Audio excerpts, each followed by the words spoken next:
Buen día a todos los presentes, buenas noches también. Estamos aquí en la segunda sesión de clase, siempre a continuación de la unidad número 1, ¿verdad? De los derechos de autor y derechos conexos. Continuaremos hablando sobre cuáles son las facultades que tienen los autores, en este caso los derechos de autor y los derechos conexos, las facultades que la ley establece, que son las mismas facultades que establecen los convenios internacionales, y es lo que enfocaremos en este caso. ¿Cuáles son los objetivos que dentro de esas facultades que tienen los derechos de autor y derechos conexos, ustedes a través de la norma APA puedan identificar en este caso cómo se protegen los derechos morales a realizar lo que son las citas textuales, ¿ya? En este caso. Es importante que ustedes manejen el marco jurídico de la propiedad intelectual enfocado al derecho de autor y derecho conexo, porque ustedes son creadores de obra, y como creadores de obra y autores, ya merecen la protección jurídica. Cuando hablamos de facultades del derecho de autor y derecho conexo, dice la ley y dice la doctrina también que son de carácter moral y patrimonial. ¿Qué es lo que hacen esas facultades? Que confieren disposición al autor, o sea, derechos al autor en cuanto a al derecho exclusivo de la explotación de la obra, sin más limitaciones que la ley establece. Cuando hablamos del derecho exclusivo de limitación de explotación de la obra, hacemos referencia a los derechos patrimoniales, ya en vista de que el autor es el que tiene que dar la autorización si su obra quiere ser reproducida, publicada, comunicada al público, ya expuesta en este caso en galería, en lugares públicos. Él es el que decide cómo quiere ser él identificado, de él directamente en su obra, si quiere ser publicada su obra, ¿ya? Y porque lo que se trata de proteger es ese derecho, ¿ya? Que él tiene sobre la obra artística literaria, no importa cualquiera que sea su determinación y el modo y forma de que se exprese, o sea, no importa cómo esté expresada la obra, no importa, siempre y cuando, que tiene que tener mucho cuidado, que sea una obra original, por supuesto. No estamos hablando de, puede ser una obra colectiva, pero siempre una obra original, ¿ya? Y aquí se le protegen los libros, folletos, escritos, conferencias, alocuciones, sermones y obras de la misma naturaleza, como obras musicales, dramáticas, coreográficas, pantomima, composiciones musicales con o sin letra. O sea, todos esos derechos, ¿ya?, que el autor tiene sobre su obra es lo que la ley le protege en este caso, ¿ya?, que están en las facultades morales y patrimoniales. Entonces, ¿cuáles son esas facultades morales y patrimoniales que establece la ley de forma general?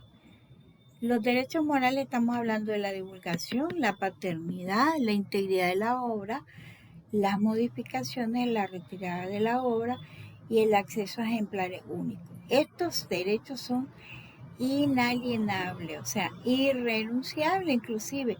El autor no puede renunciar a esos derechos, ¿ya? Él puede renunciar, ceder, transferir los derechos patrimoniales, que son derechos económicos que se conocen en la doctrina como derechos económicos, menos ya los derechos morales. ¿Cuáles son esos derechos patrimoniales o económicos?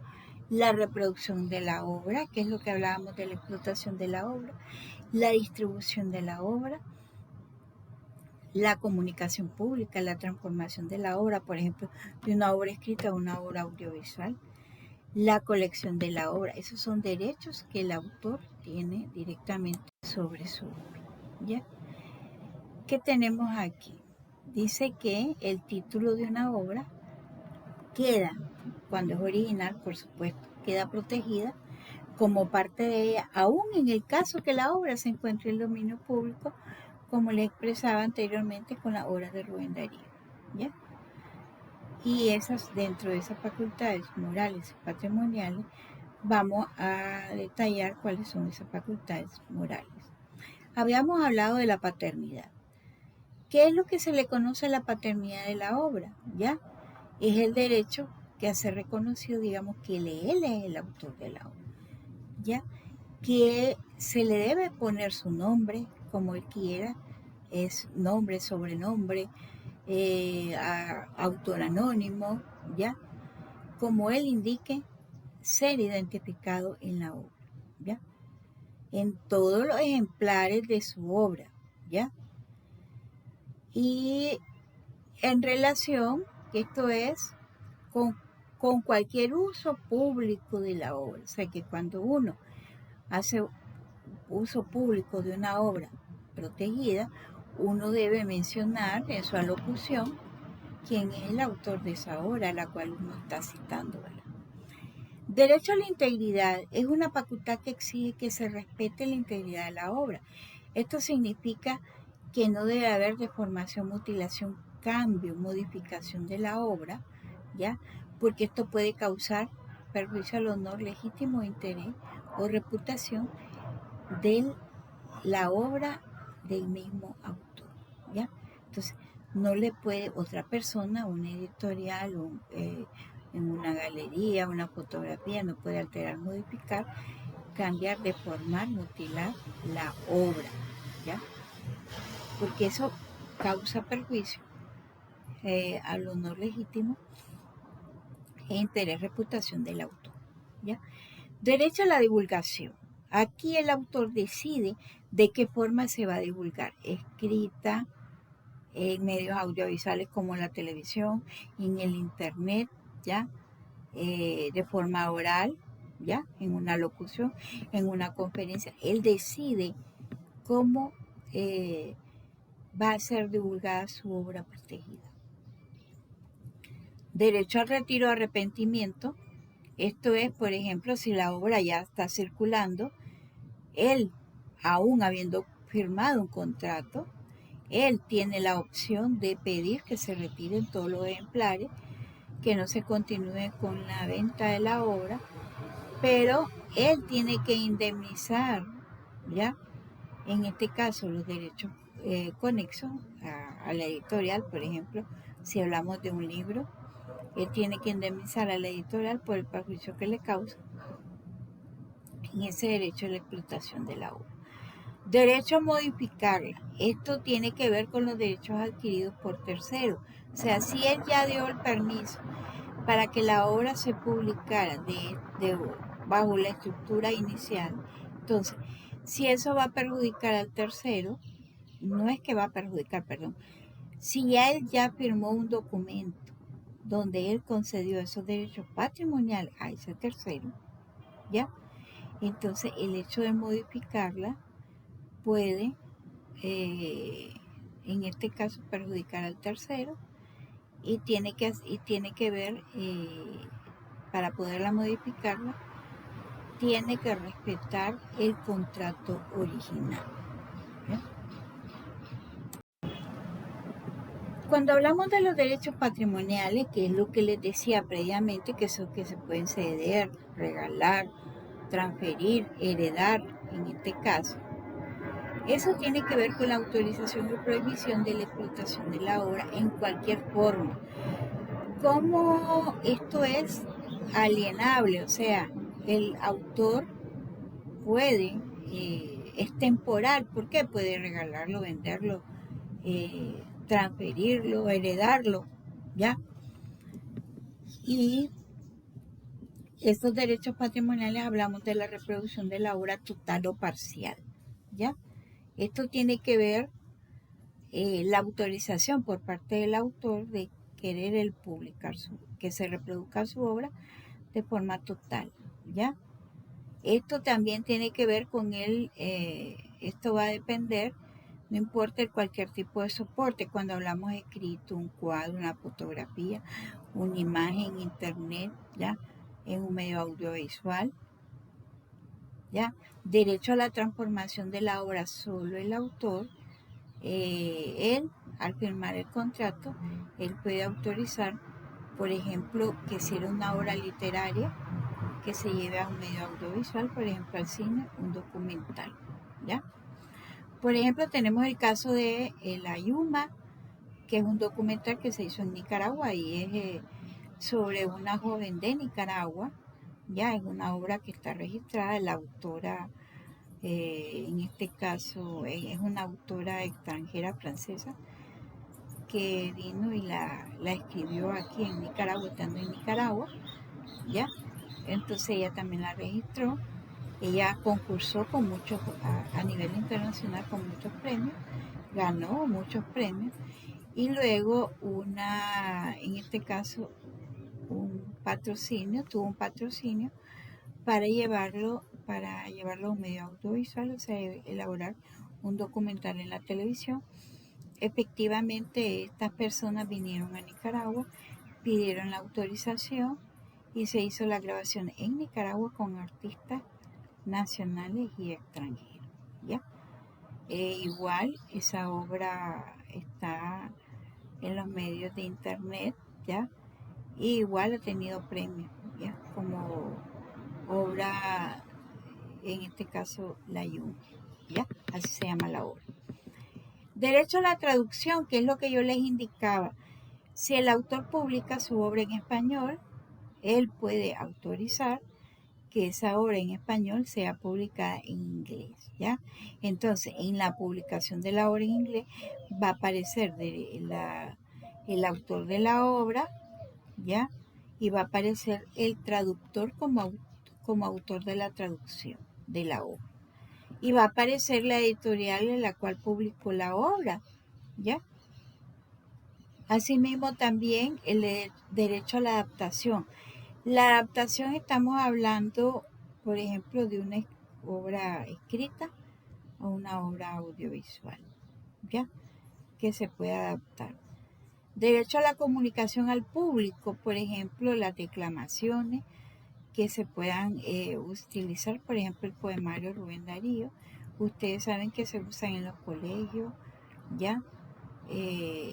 Por ejemplo, en la universidad con la cátedra Rubén Darío se hace alusión a la vida y a los poemas, a todos los poemas de Rubén Darío, ¿verdad? Entonces a veces se hacen prácticas de declamación sobre algunos poemas, igual se hacen en los colegios, con el objetivo de, en este caso, reconocer a nuestro ilustre poeta nicaragüense, sus obras, ¿verdad? Pero la comunicación pública, lo que es la declamación, la representación o ejecución directa, por ejemplo, si se hace un sociodrama sobre una obra de Rubén Darío, un ejemplo. La proyección o exhibición pública, por ejemplo, cuando se proyecta en un medio, en una pantalla, una exhibición, ¿ya? Entonces eso es vinculado con la comunicación pública. Y eso solo el autor lo autoriza. En este caso, las obras de Rubén Darío ya pasaron al dominio público. Entonces, ¿qué pasa? Caso. Tenemos que esa obra de Rubén Darío, el Instituto de Cultura es el que garantiza la integridad, ¿ya? Y que no haya ninguna mutilación o transformación de la obra, ¿ya?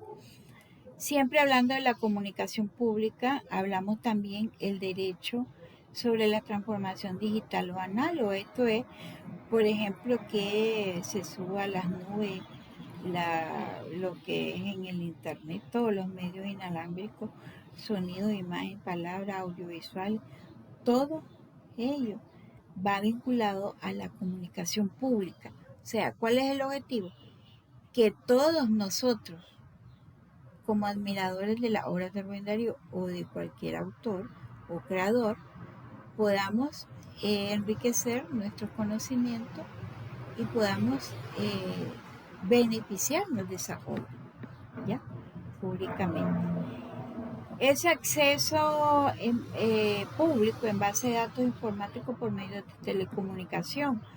Por ejemplo, estamos hablando aquí, ustedes ven un partido de fútbol, la Copa Mundial, ¿ya? Entonces los canales de televisión pagan por ese derecho de transmisión de los juegos, todas las competencias, ¿ya? Entonces se paga por ese derecho. Eso es parte de la comunicación pública. La radiodifusión tenemos, por ejemplo, la radio, la obra antiguamente en las novelas, cuando no teníamos la televisión, antiguamente, ¿verdad? Las novelas se transmitían por la radio, ¿ya? Ustedes saben que hay muchos programas por la radio. Tenemos a Lencho Catarrán, ¿ya? Pancho Madrigal, que es nicaragüense, ¿ya? Que se escucha por la radio. Eso es radiodifusión. Puede ser onda corta o onda media, ya dependiendo de lo que se pague por el uso de la onda a través de la radiodifusión. Derecho a la distribución pública, estamos hablando de la venta de los libros o la venta de unos cuadros, la venta de los panfletos, folletos vinculados a una obra protegida. Derecho al alquiler, por ejemplo, esto opera a veces, antiguamente operaba con lo que corresponde los CD, DVD, ¿ya? Antiguamente, ahora tenemos que antiguamente también los libros se alquilaban cuando no había tantos libros, ¿ya? Ahora tenemos más acceso a la obra, pero el derecho al alquiler, el hecho que nosotros la podamos ver en internet, eso el autor es el que autoriza a través de un contrato por escrito, como les insistía. Derecho a la importación e exportación, por ejemplo, que se comercialice en Nicaragua o que se pueda comercializar en otro país. Eso solo el autor lo decide, ¿ya? Y eso es parte de los derechos patrimoniales. Seguimos con la siguiente sesión, hablando siempre de los derechos de autor y derechos conexos. Muchas gracias.